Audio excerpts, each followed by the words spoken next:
best of the Bharatas, Arjun, the truth about relinquishment. Relinquishment, or best of men, has been explained as threefold. Shri Krishna addresses Arjun in this verse as Bharatasatama, best of the Bharatas, and tells Arjun now to listen to the truth which Shri Krishna has to say about tyag, relinquishment. Shri Krishna then addresses Arjun as Purushavyagara, as a literal translation of tiger amongst men, but it means best of men. He says that tyag, relinquishment, has been explained as threefold. God first speaks about tyag, relinquishment, and then he will speak about samyas, renunciation. This is because tyag, relinquishment, is the first step, and sannyas, renunciation, is the second step. We defined earlier that vyas means to give up, whereas the word sannyas means to give up in a beautiful way, and to give up in a nice way. Samyak nasa samnyasa. Therefore, if one cannot understand tyag, relinquishment, and giving up, then how can they know how to give up in a nice way? Therefore, the Lord first defines tyag, relinquishment. See here that Shri Krishna uses two means to address Arjun: Bharatasatama, best of the Bharatas, and Purushavyagara, not just limited to the Bharatas, but the best among all men and all human beings. Why is this? Thinkers say it very nicely that this relationship between a guru and pupil is such that the more that the pupil has shraddha, faith in the guru, then the greater that the pupil becomes, and the fewer that his questions become. The victory of the guru is the victory of the pupil, and the more shraddha, faith, that a pupil has, then the more that the guru's responsibility increases. His responsibility increases. Just like when a young child holds the mother's finger, it becomes the mother's responsibility. In the same way, the more shraddha, faith, that the pupil has in the guru, then the more that the guru's responsibility increases, and the calmer that the pupil becomes. This is the very first reason why Arjun is described as great here. Saints say in another meaning that the reason why Arjun is called great here is because his question is great. You can tell what the thoughts are in a person's mind from the questions they ask. If one has manifested an attraction for moksha, liberation, then how great is this question? Other people take such small things in the material world and go and ask a guru such small questions. On the other hand, Arjun is asking about how one can attain liberation. Having a wish for liberation is a great thing. I gave the example of the king earlier in this commentary. A king went to jail on his birthday, and each and every prisoner was kept in a line and told that it was the king's birthday today, and the king would give them whatever they wanted. The king went to the first prisoner and asked him what he wanted. The prisoner said that, "King, we only get one chapati to eat every day, and my stomach doesn't get filled. I need 2 chapatis. The king said, "Fine, so be it. You'll get what you want." The king gave the jailer an order to give this prisoner 2 chapatis. The second prisoner was asked if he had any problems, and this prisoner said, "We only get 1 blanket for when we sleep. I need 2 blankets." The king said, "Fine, accepted." The third prisoner was asked if he had any difficulties, and the third prisoner said, "It would be nice if someone left me a fan to cool me in this hot jail." The king said, "Fine, accepted." The fourth prisoner was asked if he wanted anything, and the prisoner said, "We only get to see 1 film a week from which we get entertainment. Would you be able to show us 2 films? This was accepted.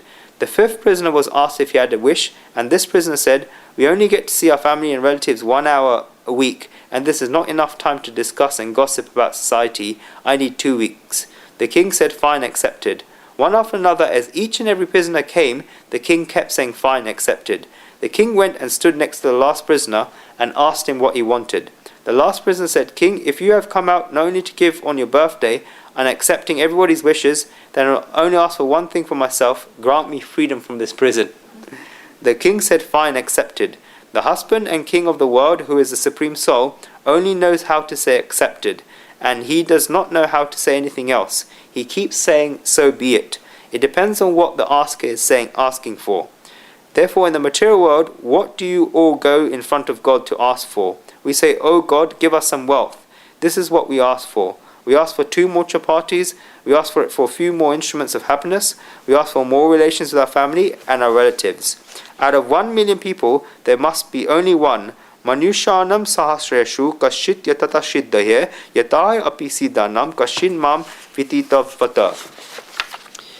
Only one person out of all those human beings who said that. Amongst the thousands of men, scarcely one strives for perfection, and of those who strive and succeed, scarcely one knows me in truth. God says that it is 1 in 1,000, and God is giving a very lenient estimate here.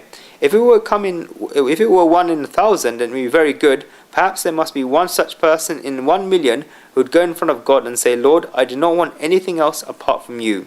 When one comes with such a question, then God becomes very happy. Such a person is great. Arjuna was addressed here as a great one because this question was great. This is what happens in a relationship between a guru and a pupil. For a guru, giving gnan, wisdom, is the goal of his life, and if one asks a great question, and if one is ready to attain great gnan, wisdom, then such a person is a great pupil. That is why Shri Krishna addressed Arjuna as Purushavagga, the best of men. Shri Krishna begins to speak about his decisive view on this. God is saying this. The word Nishchay, truth, is used and is worth understanding. In Sanskrit there are two words, Nishchay, truth, and Nishkarsh, conclusion. Shri Krishna is not giving Nishkarsh, conclusion. Shri Krishna is showing the Nishchay, the truth. Nishkarsh, conclusion, is a very common thing. It means a conclusion or a QAD. This is Nishkarsh, conclusion. This is for everyone. On the other hand, Nishchay, truth, is for the person who is asking the question. Therefore, Shri Krishna is saying that I will tell you the Nishchay, truth, about the Tyag, relinquishment, that you have asked about, and the Tyag, relinquishment, that is your question. Therefore, this answer is for you, Arjuna. Nishkarsh, conclusion, is for everyone. For example, science gives Nishkarsh, conclusions.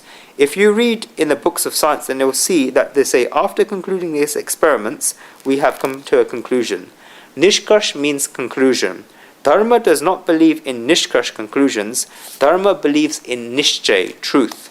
This is because when the conclusion comes into one's hands, if there is no Nishchay, truth, in a conclusion, then it cannot be put into practice. And if a conclusion cannot be put into practice, then one's life cannot change. There should be Nishchay, truth. Nishchay, truth, is one step higher than Nishkarsh, conclusion. You can remain independent in Nishkarsh, conclusions, but you yourself have to be involved in Nishchay, truth. You are different in Nishkarsh, conclusions.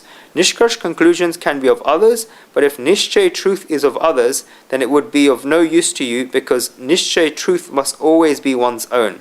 There is a personal involvement in Nishchay, truth. You can take Nishkarsh, conclusions through arguments, whereas Nishchay, truth, can only come after putting into practice. You can take logical conclusions, and you do not really need to pass through the process to take conclusions. You can take Nishkarsh, conclusions, in this way. If I were to say in simple language, then you can take Nishkarsh, conclusions, from others' experiences as well, whereas Nishchay, truth, cannot come from others' experience.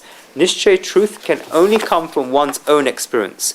If you are 50 years of age and you look back at the last 50 years of your life, then the person who went to play gambling got ruined.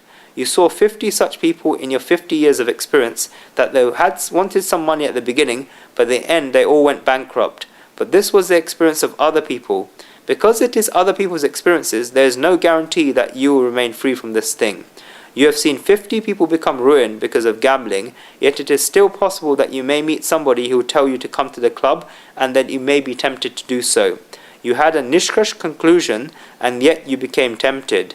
But if one has experienced this themselves, then once they have become of strong mind, then they will never go there. They think that this is my experience. If a person has burnt their hand while playing with fireworks when they were young, then this becomes a Nishchay, truth, and they will not play such games again in their life. This is because it became their experience. Here Shri Krishna is giving his experience. The third thing is that Nishkarsh, conclusion, can be temporary, whereas Nishchay, truth, is permanent. If you ask someone to do something for just now, then it can be Nishkarsh, conclusions. But if you're just doing Nishchay, then whatever you're doing must be done fluently. It cannot be temporary. And I will lastly say that Nishkarsh, conclusions, are done by the intellect, whereas Nishchay, truth, is done by the heart. There is a big difference between the two. This is because the intellect always does what it likes, whereas the heart does what is right. Shri Krishna is showing Arjuna his own Nishchay, truth. If we walk according to the Nishchay, truth, of great saints, then this is called a scripture. The great thing is that we make our own Nishchay, truth. But until our own Nishchay, truth, has not happened, walking according to the Nishchay, truth, is called a scripture. We have to take their support. We should keep Shraddha, faith in them. God gives his own Nishchay, truth, in the 5th verse. Next verse.